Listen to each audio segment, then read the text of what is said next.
Kenapa ikan semua tak makan umpan ni? Mungkin airnya terlalu sejuk. Kita kena tunggu sekejap lagi.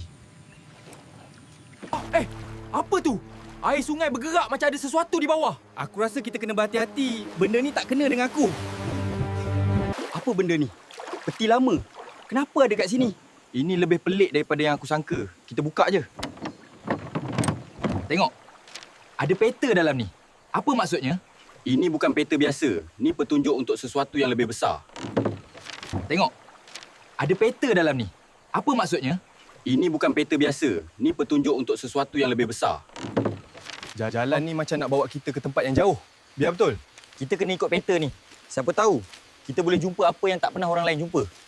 Hutan ni makin tebal. Kita betul ke jalan ni? Kita kena teruskan. Peta ni kata kita mesti masuk gua tu. Gua-gua ni macam ada sesuatu yang menunggu kita di dalam. Aku tak rasa selesa. Tapi kita dah sampai sini. Takkan nak balik sekarang? Ini ni bukan sekadar artifak. Ni sejarah lama yang hilang. Tapi kenapa gua ni penuh dengan simbol-simbol pelik? Apa kaitannya dengan kita? Apa tu? Kita kena lari sekarang. Jangan pandang belakang. Aku tak tahu apa benda tu. Tapi kita mesti keluar dari sini sekarang juga.